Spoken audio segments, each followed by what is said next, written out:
I worked in a medical call center for 8 years. I ran a team of 5 people and I worked in the trauma unit, which is one of the most stressful units in the hospital. It was the orthopedics department. So every day we were perplexed with all kind of changes and challenges. And it was there where I began to develop the ideas and the questions about how do I walk into this scenario and make effective changes, even though there's things swirling around us that we can't control. Hello and welcome to this episode of The Unnoticed Show. I'm with Adrian Starks. Adrian, you're joining us from Vancouver. Welcome. Thank you so much for having me, Jim. It's a pleasure to be on your show and I'm excited. Well, I'm really excited too because, Adrian, you are transitioning from one kind of coaching business to an enablement business under the Champion of Change brand. And I'd like us to talk about not so much the content of the Champion of Change program, but how you're monetizing this program, how you're building the tools and the platforms to promote it and bring in the funnels and so on. Is that okay? Absolutely. Yes, that's certainly okay for me. Great. So let's just dive in there, Adrian. First of all, just tell us, of course, what is Champion of Change and how do you help the unnoticed out there to change their world?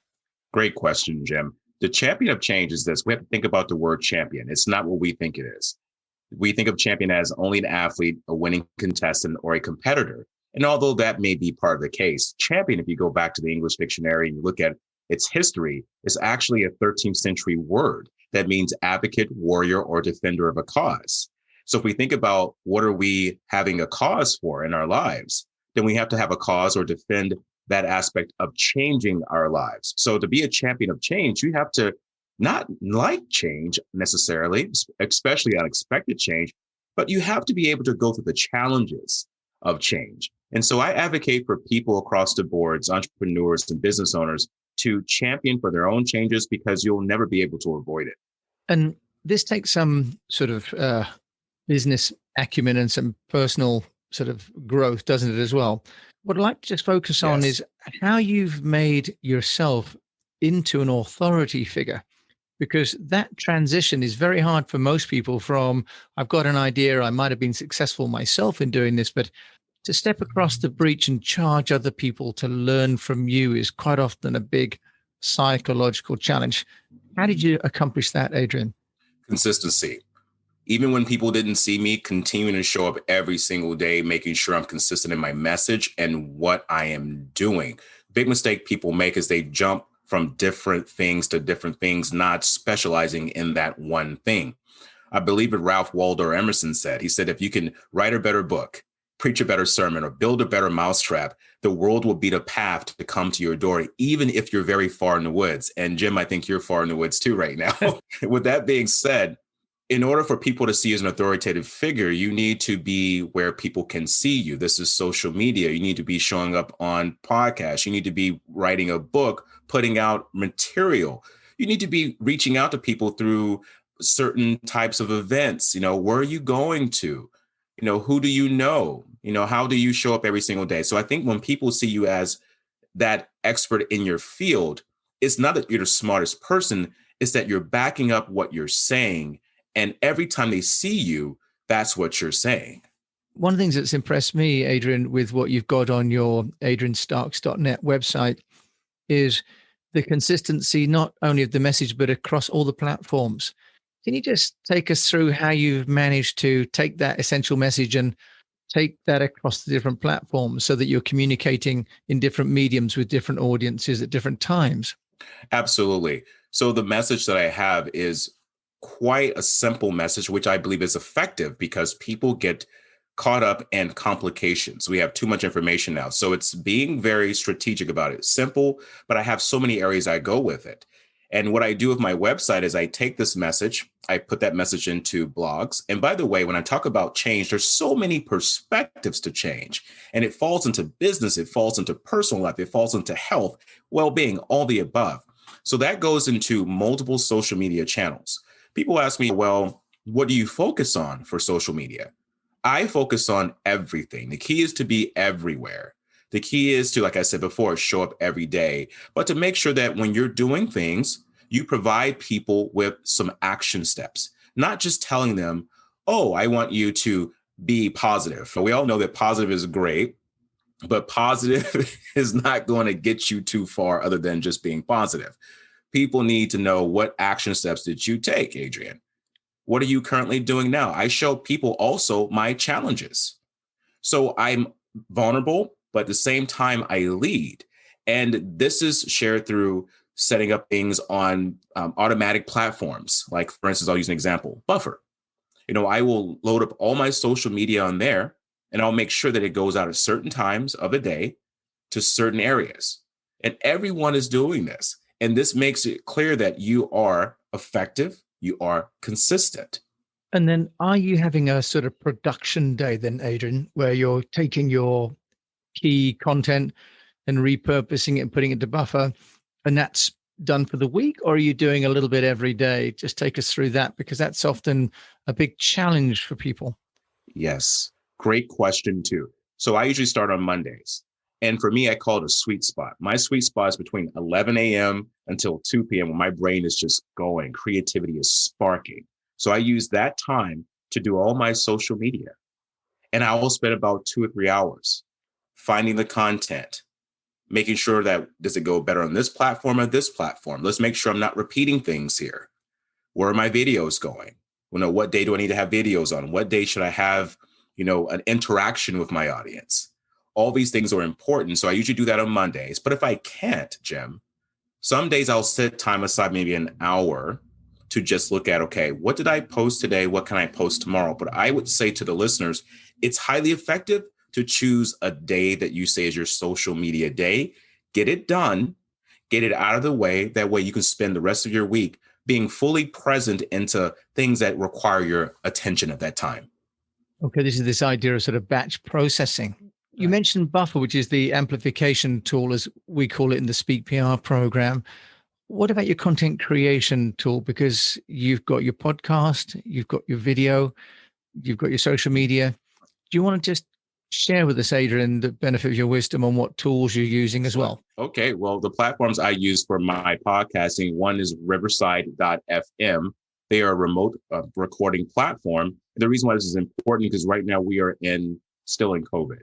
So obviously you're going to be recording things from home. And so you want to make sure you use a platform, especially if you don't have a room that is soundproof. You want to record on a virtual platform that provides you with already the technology to be able to buffer out those sounds that you will hear at home. And then when I'm done doing that, I take that through Audacity when I'm done recording, and I will use Audacity to do my editing. And it's a simple process, but I also set it up in my schedule. This is my recording day. This is my editing day.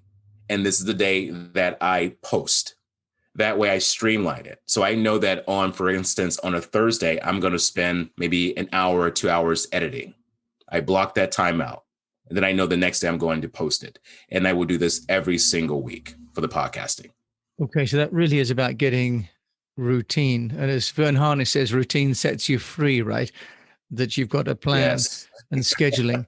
Which of those mediums that you're using, Adrian, to build your personal brand under the champion of change is proving to be the most impactful when it comes to building the funnel or getting people to have a conversation with you?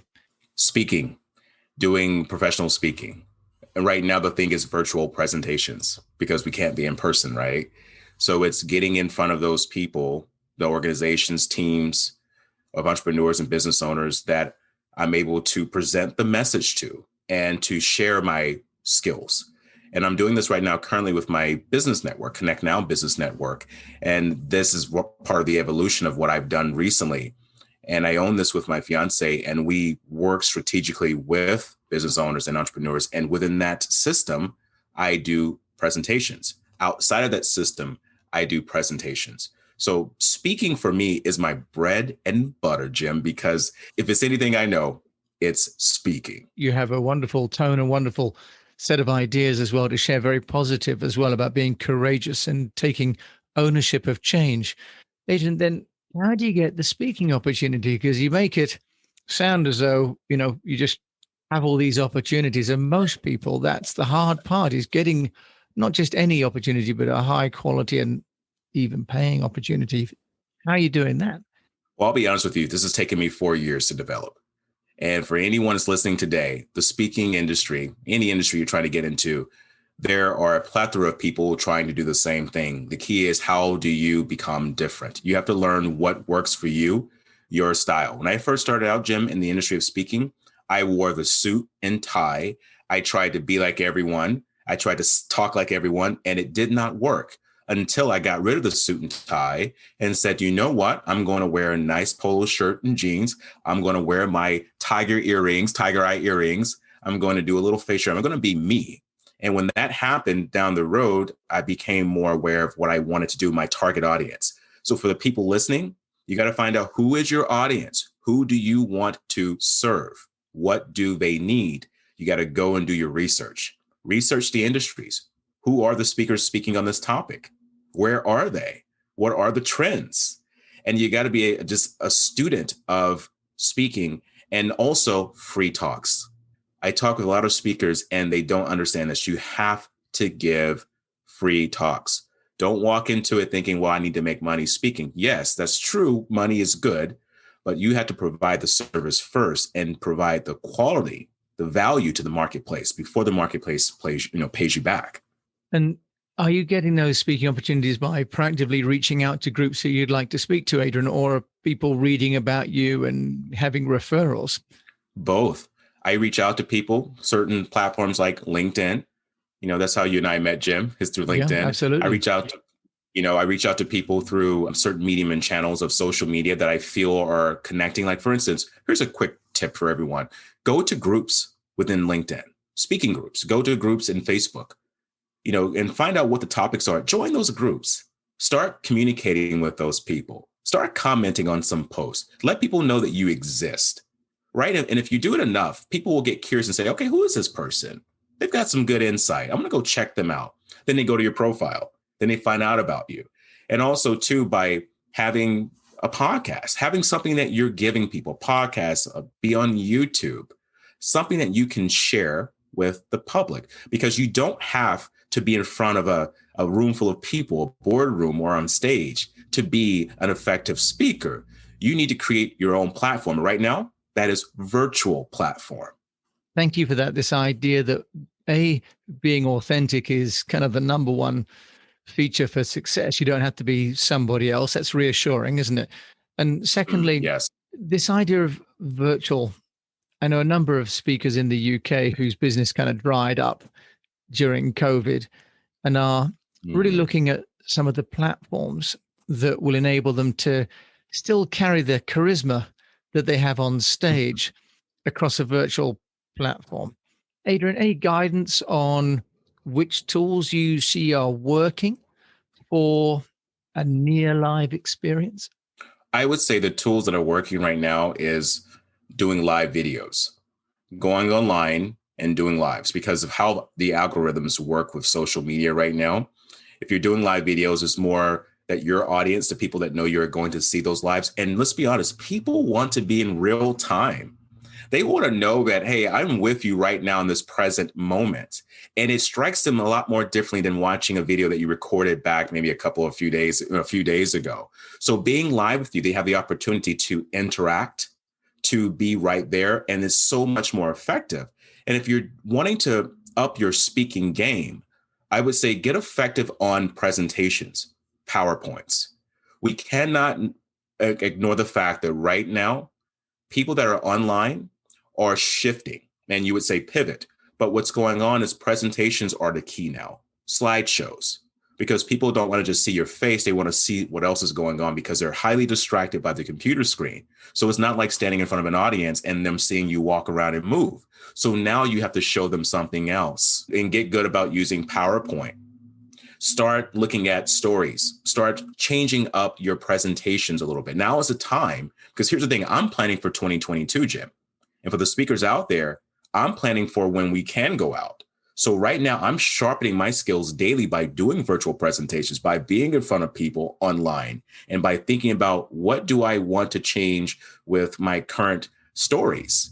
And that's what we should be doing as speakers, is sharpening our skills right now. And so use your platforms, Facebook, LinkedIn. Go to Facebook Live, use LinkedIn. You can do LinkedIn Live, and Instagram also too is a big one right now, Instagram Live. Now, LinkedIn Live, I will ask you about, because I've seen people go live, but I haven't figured out myself how you do that. Do you just press a button and go live? How does it work, Adrian? Also, how do you get anyone to watch it? Two great questions.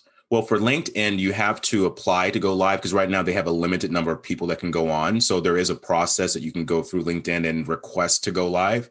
And I don't know where it goes from there, but apparently you have to do that first. And your second question, I'm going to say this, reach out to people and let people know you are going live.